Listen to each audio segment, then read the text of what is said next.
Dios. Hermanos, bienvenidos a Tesoros del Cielo, a esta nueva clase del libro de Apocalipsis. Estamos en el capítulo 4, empezando la visión celestial, como dice la palabra, ese título le pusieron, ¿no? Juan entra al cielo y nos describe lo que ve. Y en eso nos quedamos la semana pasada, así que hoy vamos a tomar a seguir con el estudio, así que vamos a compartir la pantalla para ver aquí, aquí nos quedamos. Hablamos un poquito acerca del rapto y cómo muchos eruditos conectan esta ida de Juan al cielo con el llamado, el supremo llamamiento, que es el que nosotros vamos a escuchar, porque él escuchó la voz como de trompeta y dice al instante estaba en el cielo, ¿verdad? Aquí está, vamos a leer esa, le pusieron título, es la adoración celestial. Yo le estaba confundiendo con la visión celestial, pero yo le puse, para mí era como el trono de Dios, lo que uno va viendo, ¿no? La grandeza de Dios, tantos títulos que se puede poner a esta porción, pero vamos a repasarla nos quedamos en el versículo 4, el primer versículo, dice, después de esto, eso explicamos después de la era de la iglesia, miré, dice Juan, y he aquí una puerta abierta en el cielo, y la primera voz que oí como de trompeta hablando conmigo dijo, sube, sube acá, y yo te mostraré las cosas que sucederán después de estas, ¿verdad? Explicamos el bosquejo del libro de Apocalipsis, la bendición que hay por leerlo y creerlo. Y también explicamos lo de la puerta, ¿verdad? Que a veces las figuras en el internet pintan al cielo con una puerta así perpendicular, ¿verdad? Pero que la idea es más bien como que es como que se abre, se abre un portal, como que es la idea aquí lo tenemos, ¿verdad? Déjeme, ¿dónde estamos? En el primer versículo. Bueno, esto era acerca del rapto y la tribulación. Sí, la idea era de que es como aquí está. Cuando dice sube acá, la idea es que se abre la visión a lo celestial, a lo espiritual, como un portal en medio de la expansión. O sea, como que se abre un hueco, ¿verdad? Esa es la puerta, una entrada o un pasaje. Esa es las palabras que andaba buscando. La palabra griega que es usada aquí habla de la puerta por donde pasan las ovejas y explicamos que en realidad estos corrales o rediles de las ovejas no tenían puertas, sino que el pastor se sentaba, se acostaba ahí para cuidar a las ovejas, ¿verdad? O sea que es un vacío, como decirse, hay un vacío en el cielo por donde se va a entrar al cielo de los cielos, ¿verdad? Hablamos de ¿por qué creer que el rapto va a ser antes de la gran tribulación? Porque es una doctrina de ánimo y consuelo. Hablamos de que el propósito de la gran tribulación es derramar la ira de Dios sobre un mundo que rechaza a su Hijo, ¿verdad? Y nosotros no nos ha puesto Dios para ira. También hablamos de que el Señor sabe cómo librar al justo de la ira. Hablamos de Lot y el caso de Sodoma y Gomorra, cómo el Señor liberta, por ejemplo, en el caso de Noé, ¿verdad? Y dijimos esta oración que es importante, que la gran tribulación es para castigar al impío y despertar al judío, ¿verdad? Ese tiempo va a ser un trato de Dios con Israel para que crean en Jesús. Así que la cuarta razón no la explicamos y aquí vamos a retomar para ver la clase de hoy.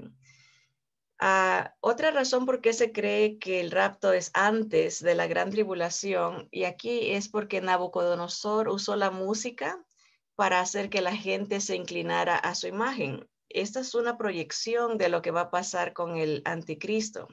Nabucodonosor usó todo tipo de instrumento para que cuando se oían esos instrumentos, esa música, la gente se inclinara a la imagen. Eso nos habla Daniel 3. Nabucodonosor exigió adoración tal como el anticristo demandará adoración. Nabucodonosor hizo una estatua, una imagen de él. Asimismo, el anticristo también lo hará. Todo esto durante los 7 años de gran tribulación. La imagen iba a ser de 6 en medida. Nos dan las medidas hebreas que usan y tenían la medida del 666, la imagen de Nabucodonosor. Y también 6 instrumentos iban a tocar mientras la gente se arrodillaba a esta imagen. Son paralelismos, son tipologías o proyecciones, ¿no? El Señor nos da en la palabra en el Antiguo Testamento y dice figuras de lo que va a pasar, ¿verdad? Y Satanás usa la música y su poder para hacer inclinar a la gente a imágenes sexuales, imágenes violentas, imágenes perversas, y esto se queda con uno. Influye, y en inglés usan la palabra pollutes, o sea, que contamina o destruye y hace que uno quede contaminado cuando se erigen estas imágenes imágenes mentales, ¿verdad? Por eso hay que tener cuidado con la música, ¿no? Aunque la música puede alegrar, Dios hizo la música, ¿verdad? La música puede hacer, levantar a la persona las emociones, ¿verdad? Pero dependiendo qué tipo de música, ¿no? Hay músicas perversas también. Decía Daniel 3, cuando suenen los instrumentos, o sea, la música, se inclinarán. Nabucodonosor pidió que el horno se calentara 7 veces más. Y puede uno ver que esos 7 representan esos 7 años de gran castigo. El tiempo de la gran tribulación será 7 años como nunca en la historia de la humanidad se ha visto en cuanto a cambios climáticos, terremoto, destrucción, cataclismo, ¿verdad?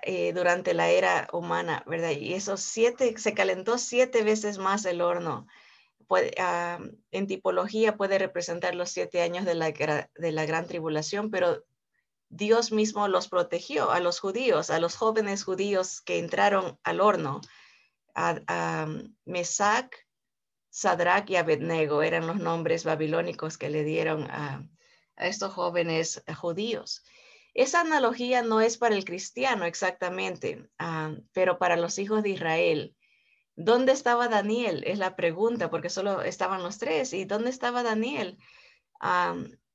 ¿Estaba adorando la imagen o misteriosamente está desaparecido de esta escena? Muchos creen que había sido mandado a una embajada real y no está cerca. Daniel es una imagen de la iglesia que no está presente durante esta prueba. O sea, se omite qué pasó con Daniel. Está desaparecido. No pasó por esa prueba de tener que arrodillarse ante la imagen de Nabucodonosor o si no sufrir. Y esto nos proyecta, ¿no?, lo que le va a pasar a los judíos durante esos 7 años, que van a tener una persecución intensa por darse cuenta que el anticristo no es el verdadero Mesías y que Jesús sí lo es. Así que estos 4 puntos nos ayudan a entender por qué el rapto sería antes de la gran tribulación. Lo que se crea del rapto afecta nuestro modo de vivir. Si crees que es antes de la gran tribulación o que será durante o después, no importa qué posición tengas, de todas maneras vas a ir al cielo, pero sí afectará grandemente cómo vivas tu vida o cómo se vivan nuestros días, ¿verdad? El que cree que el Señor viene antes, ¿verdad? Sabe que puede ser en cualquier momento, inesperadamente, así que va a ser en un abrir y cerrar de ojos. Está al pendiente, ¿no? Está esperando eso, tiene una expectativa. El que cree que va a pasar, dice, pues ya me daré cuenta cuando empiece la persecución, cuando empiecen los cataclismos, sabré, porque la Biblia habla de exactamente cuándo se va a romper el pacto con los judíos, cuándo el anticristo se va a declarar Dios. Entonces se puede, no concuerda lo del rapto en otro tiempo, ¿verdad? Pero sí afectaría, sí va a afectar cómo vivo mi vida, si creo que va a ser después. La gente puede decir, después me arrepiento, después me consagro, después vengo a Dios, después al fin y al cabo tendré tiempo. Los que creen que Cristo puede venir en cualquier momento están velando. Los que creen que vendrá durante la tribulación, entonces no viven buscando o esperando a Jesús, pero esperando la venida del anticristo, preparándose para tener suplementos alimenticios, armas, oro, para protegerse durante tiempos de angustia. Juan decía que el que tiene esta esperanza se purifica a sí mismo. El que cree que el Señor viene en cualquier momento está preocupado por su vida espiritual más que su vida física, ¿verdad? El Señor nos prometió en Apocalipsis 3:10, le dijo a la iglesia de Filadelfia, a la que fue la iglesia evangelista, la iglesia del amor por otros: yo te guardaré de la hora de prueba que vendrá sobre todo el mundo, ¿verdad? Así que hay promesas, ¿verdad? Es importante la postura que uno tenga en cuanto al rapto. Así que esas son las 4 razones por qué creemos que el rapto es antes de la gran tribulación. Bien, el versículo 2, y déjenme corregir esto porque dije el versículo 4 al principio, y esto es porque a veces cuando uno copia las porciones, toma el capítulo. Es el capítulo 4, pero era el versículo 1. Cuando Juan se va al cielo, es llamado, así como nosotros seremos llamados en el rapto. Sube acá, se escucha la voz de mando, una voz de trompeta, una voz de arcángel, y subiremos con el Señor. Ahora vamos al versículo 2. Dice el versículo 2, y al instante yo estaba en el espíritu, y he aquí un trono establecido en el cielo, y en el trono uno sentado. Al instante, esa palabra, en otra porción bíblica se nos dice que nosotros en un abrir y cerrar de ojos seremos transformados. Es algo más rápido que un parpadeo. A veces parpadeamos sin darnos cuenta en un segundo, pero la palabra que se usa para en un abrir y cerrar de ojos es mucho más rápido que un parpadeo, que es un milisegundo. O sea, en un instante, sin darnos cuenta, nosotros vamos a ser transformados, ¿verdad? Y así estaremos siempre con el Señor. Es súper rápido. Asimismo, Juan al instante estuvo en el Espíritu. Esa palabra yo estaba en el Espíritu es la palabra griega que se usa, es la neuma. Neuma es espíritu. Puede indicar a la tercera persona de la Trinidad, o sea, el Espíritu Santo. Él estaba en el Espíritu Santo, él estaba en el neuma. Pero también puede expresar el trabajo que hace el Espíritu Santo. Él es el que en un abrir y cerrar de ojos nos va a presentar delante de Jesús. Él es el amigo del novio que lleva a la novia, ¿verdad? Él nos entrega. Esa es la obra de él. O sea, en este caso, la realidad, estar en el Espíritu es la realidad de que ya no estaremos en este cuerpo mortal, sino en la creación perfecta de un cuerpo glorificado. Al instante estaremos en el Espíritu, con la obra del Espíritu Santo. Ya no vamos a estar en el cuerpo que conocemos, va a ser otro cuerpo.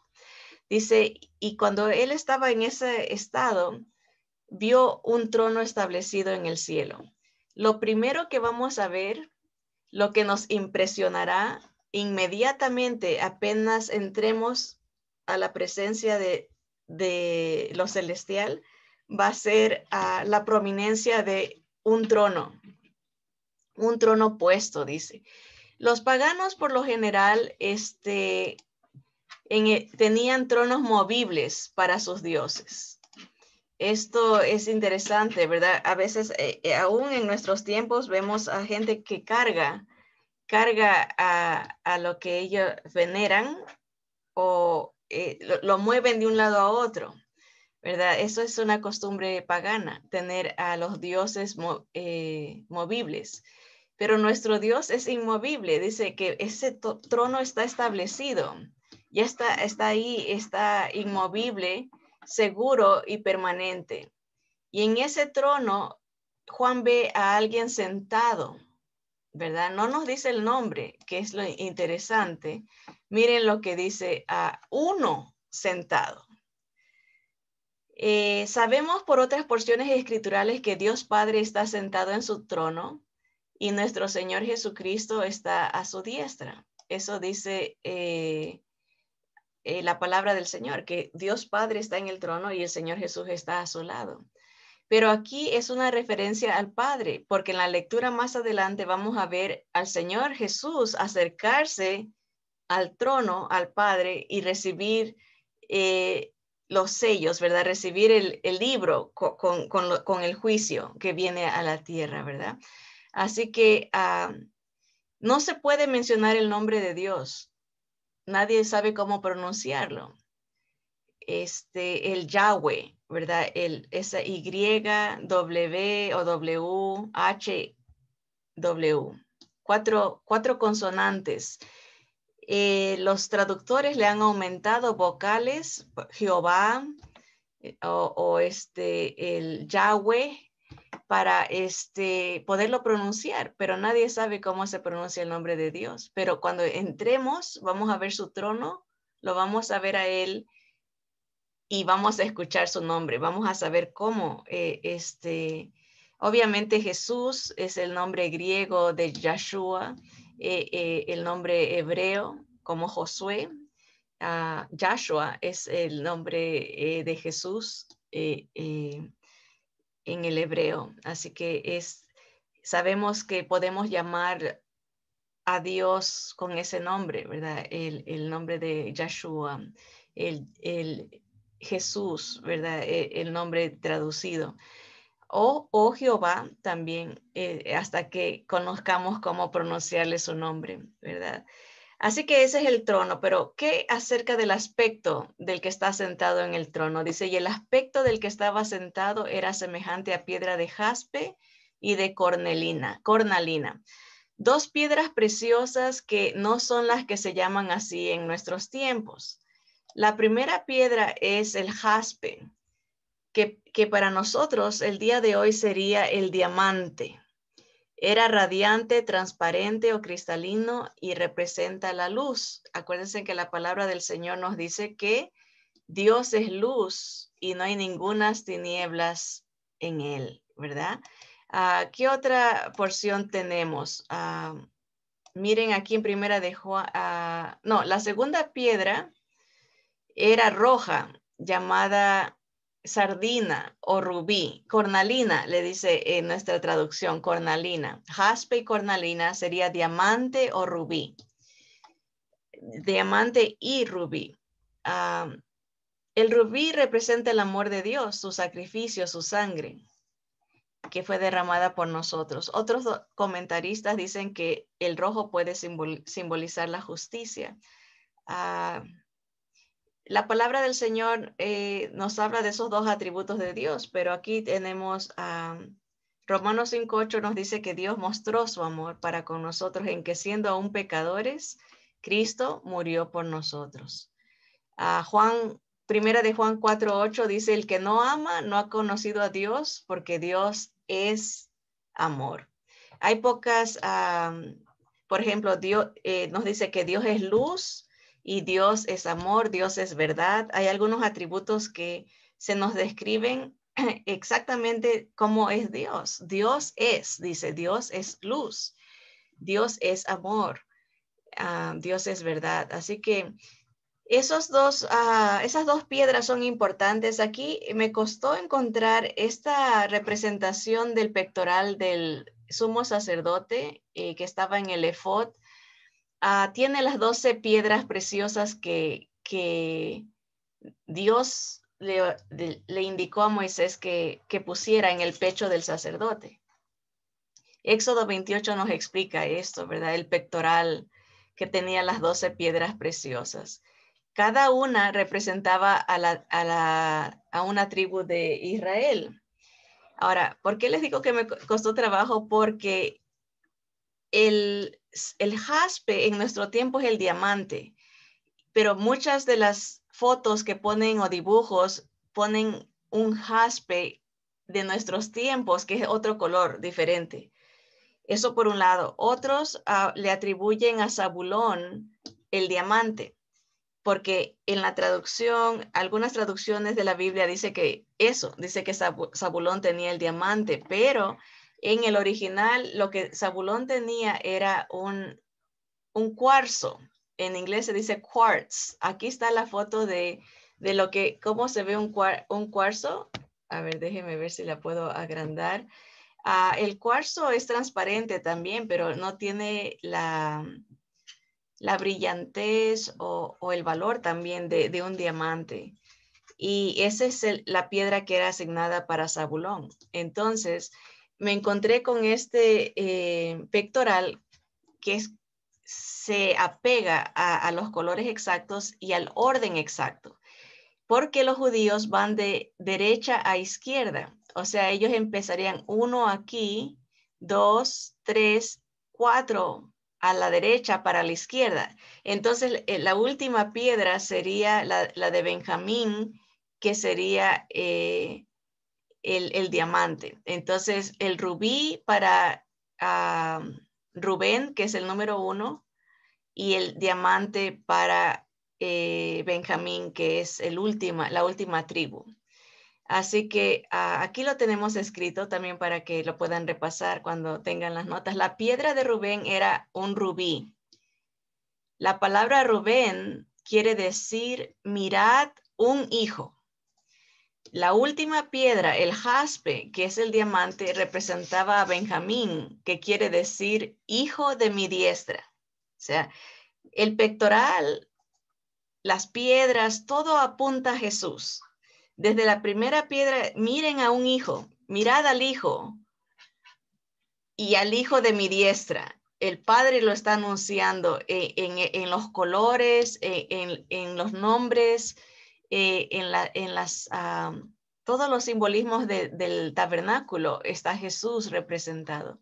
Otro detalle que me llamó la atención es que es la primera piedra y la última. Todas representan al Señor Jesús, quien se identifica como el alfa y el omega, o sea, es el principio y el fin, ¿verdad? Él ve al Señor que está sentado en el trono como un diamante transparente, brilloso, pero como que ese diamante cambiaba de color a la cornalina, que es el rubí. En otras palabras, la esencia de Dios, no es la compostura la palabra que busco, es la composición de la forma de Dios. Nosotros vemos nuestra piel, ¿verdad? Cómo está hecha. Dicen que nuestra composición es de la tierra, pero la composición de Dios es diferente. Para los ojos de Juan, ver a Dios lo veía como un ser transparente que brilla y que cambia de color.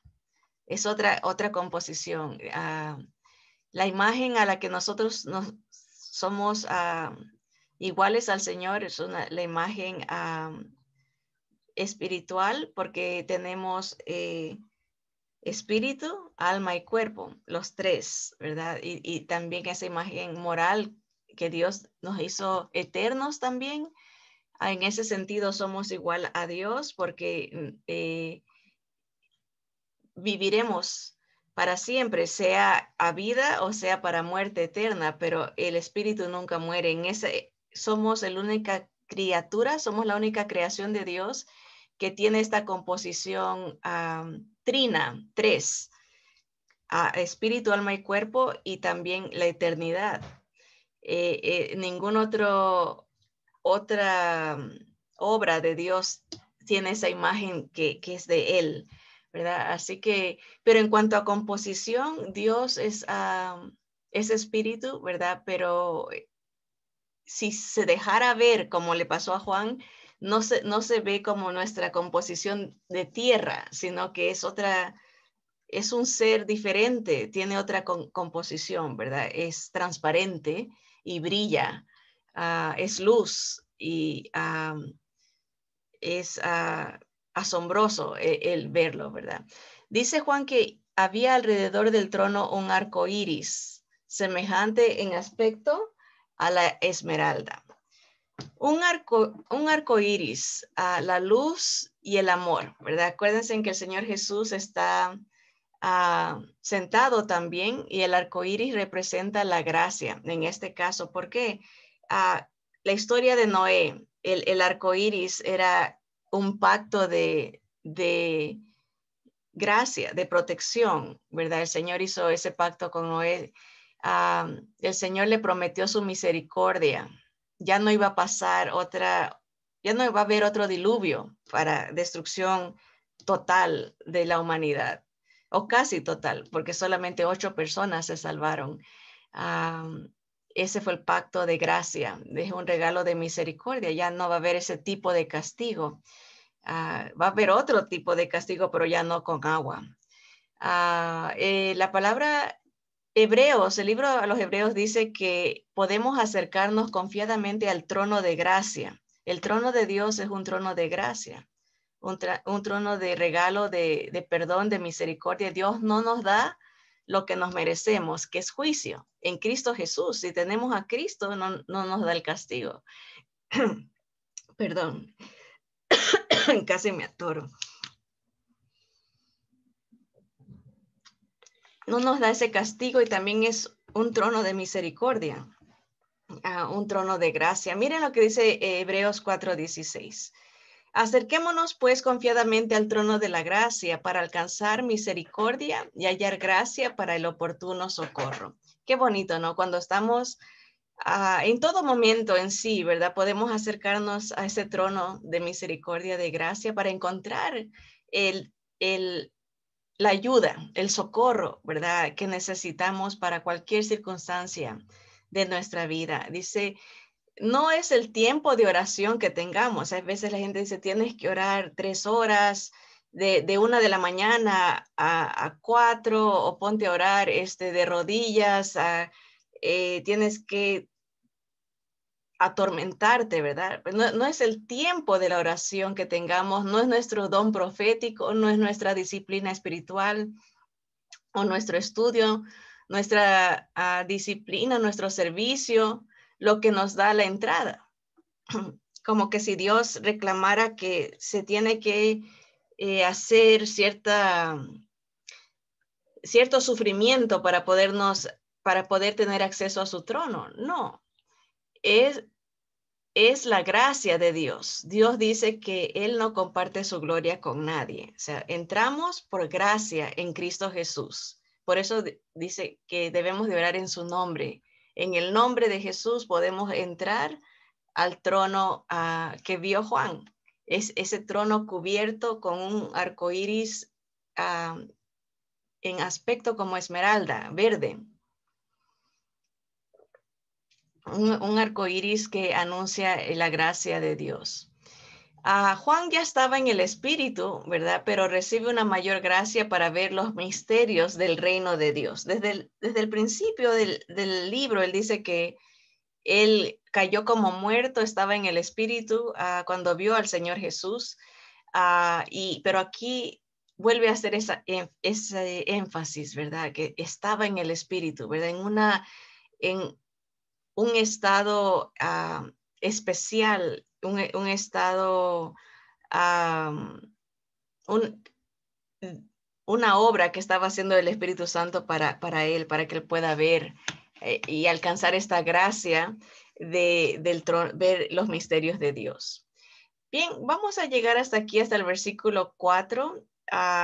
¿Qué más ve? Okay, hemos visto que vio el trono, vio a uno sentado en el trono cuyo aspecto era como el diamante transparente y luz y la cornalina, que es rojo, ¿verdad? Y vio esto, ¿verdad? Y dice que alrededor de ese trono, arriba, bueno, aquí no dice arriba, nosotros nos imaginamos por el arco iris como que va a ser así un arco. La forma sí, pero más dicen los comentaristas que es como un arco, como lo que a veces nosotros llamamos como una aureola, un arco alrededor.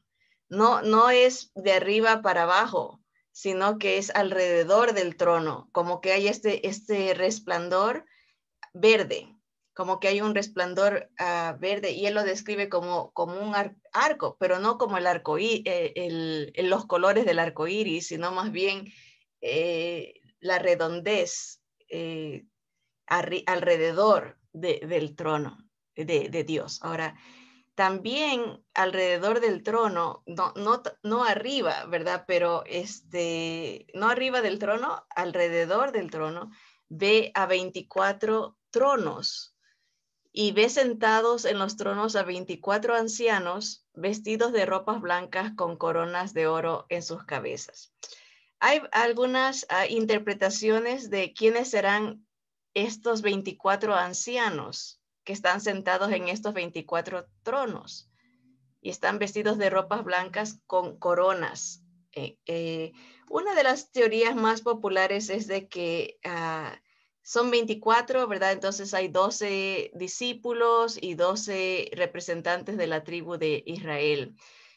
Usan esta porción de Lucas 22, 27 al 30, que dice que el Señor les prometió a sus discípulos unos tronos, ¿verdad? Aunque esta porción me suena más como cuando el Señor venga físicamente a esta tierra a establecer su trono y va a asignar como dice aquí, miren, leamos, dice el versículo 27, porque ¿cuál es mayor, el que se sienta a la mesa o el que sirve? No es el que se sienta a la mesa, mas yo estoy entre vosotros como el que sirve. Pero vosotros sois los que habéis permanecido conmigo en mis pruebas. Yo, pues, os asigno un reino, como mi Padre me lo asignó a mí, para que comáis y bebáis a mi mesa en mi reino, y os sentéis en tronos, juzgando a las 12 tribus de Israel. Ven como que no hay mucha correlación porque habla de una mesa, de un reino, y lo que Juan está viendo es el trono, ¿verdad? Y ve otros tronos. Esto más suena como el tiempo del milenio, que se va a tratar, va a haber naciones que juzgar, y aquí habla de juzgar a la tribu de Israel.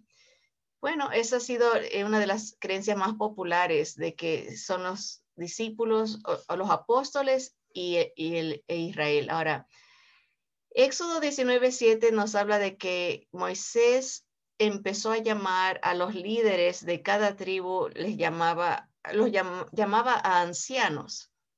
Dice, entonces vino Moisés y llamó a los ancianos del pueblo y expuso en presencia de ellos todas estas palabras que Jehová le había hablado. También el Nuevo Testamento nos habla de líderes llamados ancianos, o pueda que hayan sido ancianos en edad también, pero maduros es la idea, maduros en la palabra, maduros en la fe de Jesús. Hechos 14:23 dice, y constituyeron ancianos en cada iglesia, y habiendo orado con ayunos, los encomendaron al Señor en quien habían creído. En estos pasajes se asigna como anciano a los líderes del Antiguo como del Nuevo Testamento. O sea, podemos decir que estos 24 ancianos pueda que representen líderes del Antiguo Testamento o líderes pastores del Nuevo Testamento, ancianos.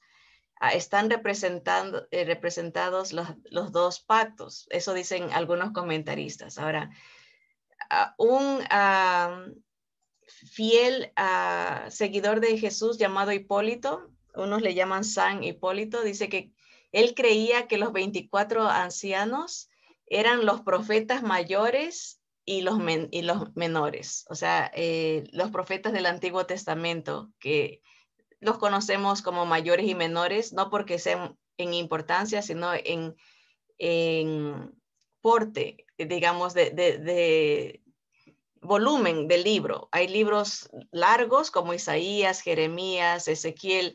se le llama profetas mayores, y libros chiquitos como Habacuc, Abdías, esos Jonás, son libros de 2, 3 capítulos. Entonces se le llama profetas menores. Este hermano decía que los 24 ancianos eran los profetas del Antiguo Testamento que anuncian a Jesús.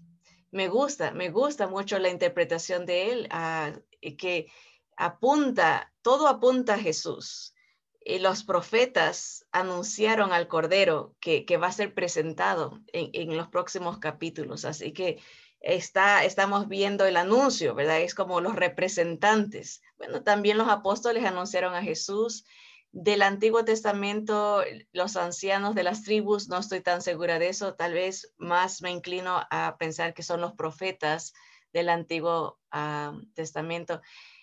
Otros dicen que los 24 representan el sacerdocio celestial porque es el número de los cursos del sacerdocio levítico. Eso lo dice un comentarista muy antiguo, pero en mi ignorancia no sé exactamente a qué se refiere con el número de los cursos del sacerdocio levítico. Tendría que hacer un estudio más profundo de, aparentemente hay 24 pasos para los levitas que tenían que seguir para poder ser sacerdotes, y por eso hay 24 ancianos representando el sacerdocio celestial. Esa teoría no me convence mucho porque habla más de el trabajo de los hijos de Dios más que de hablar de Jesús. Me encantó la interpretación de los profetas menores y mayores. Otros dicen que los 24 ancianos representan los libros del Antiguo Testamento judío. Acuérdense que el Torah son los libros, hay otro componente de los libros judíos, es diferente a nuestro Antiguo Testamento, que esos 24 representan a todo el Antiguo Testamento judío, ¿verdad? Y que los seres vivientes que vamos a ver en otros estudios más adelante representan a los evangelios. Cada cara, el león, Mateo, ¿verdad? El becerro, está el águila que representa a Juan, ¿verdad? Y tenemos al hombre que representa los 4 evangelios, ¿verdad? Las 4 caras de los seres vivientes. Entonces, esa es otra interpretación. Los 24 representan los 24 libros del Antiguo Testamento judío, y los seres vivientes representan el Nuevo Testamento, el Evangelio. Cualquiera que sea la interpretación, yo pienso que las que dan gloria a Cristo son las más fehacientes, las más seguras, ¿verdad? Están apuntando a Jesús. A esas 24 representaciones están ahí para glorificar a Cristo. Están ahí para entregar las coronas a Cristo. Así que me inclino más a que pudieran ser la palabra de Dios representada a través de los profetas mayores, menores y los evangelios. Otros dicen, y esto no lo escribí, que es representación de los santos del Antiguo y del Nuevo Testamento, como la Iglesia de Cristo. Pero en el Antiguo Testamento todavía no había la iglesia. El concepto de iglesia, la asamblea de creyentes, empieza en Hechos, ¿verdad? Con Jesús. Así que eso es un poquito, no encaja mucho en la interpretación. Versículo 5, con ese acabamos, dice, del trono salían relámpagos y truenos y voces, y delante del trono ardían 7 lámparas de fuego, las cuales son los 7 espíritus de Dios.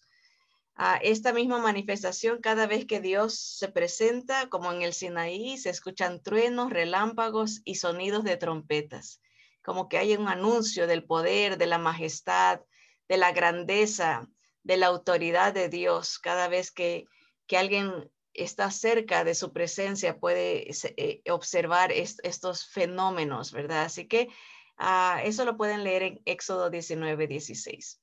Así que Juan nos da una visión de cómo será el día que lleguemos a ver el trono de Dios, ¿verdad? El rostro de Dios, ¿verdad? Su composición, su brillantez, su belleza, ¿verdad? Y lo que hay alrededor del trono, porque esto es el principio, es lo primero que ve, es lo que más le impresiona, y después va a ir viendo como, me imagino yo, como a su derecha, ¿no? Acá va a venir el Cordero de Dios acercándose. Muy hermoso, ¿verdad? Lo que Dios nos anuncia que existe, ¿verdad? Nosotros esto que vemos son átomos moviéndose a toda velocidad. Esto es irreal en un sentido. Lo celestial es lo permanente, lo que existe. Y hay seres extraños, como formas extrañas, ¿verdad? De 4 cabezas, con muchas alas, muchos ojos, pero es un mundo diferente, un mundo espiritual, celestial. Más bien vamos a usar esa palabra celestial, porque espiritual nos suena a algo invisible. Esto es algo visible, algo observable, ¿no? Entonces podemos decir las cosas celestiales, un reino diferente, un reino real y permanente. Bien, vamos a orar y darle gracias al Señor por esta visión celestial que nos revela el Señor a través de Juan. Amado Padre, te bendecimos y te damos gracias porque tú eres real, eres permanente, eres inmovible, Señor, el mismo de ayer, de ahora y para siempre. No hay nadie como tú, Señor poderoso. Padre Santo, estás en tu trono, siempre has estado, Señor. Nosotros somos los que nos movemos y somos inconstantes, somos movidos por las circunstancias, Señor, pero tú eres el mismo. No hay cambio en ti, ni sombra de variación, de variedad, Señor. Eres el mismo, fiel, verdadero, santo, santo, santo, Señor.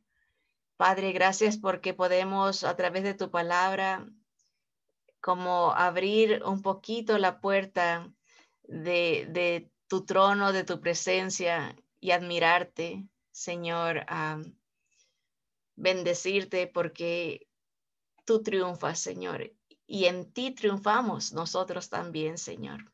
Saber que esas coronas de victoria, Señor, serán dadas a aquellos que esperan tu venida, aquellos que mueren por tu causa, tantas diferentes coronas que hay. Señor, eres tan generoso, tan grande y misericordioso. Gracias porque podemos entrar a tu trono de gracia para encontrar socorro, ayuda, defensa, protección, Señor, contra las fuerzas del mal, Señor. Y es en el nombre de Jesús que te alabamos, te bendecimos, te damos gracias por tu misericordia y por ese acceso que podemos tener confiadamente en el nombre de Jesús. A Él glorificamos y exaltamos porque es digno de toda alabanza y todo honor. En el nombre de Jesús. Amén. Amén. Nos vemos aquí la próxima semana, hermanos. Que el Señor los bendiga. No se pierdan la próxima clase de tesoros. Adelante con Cristo.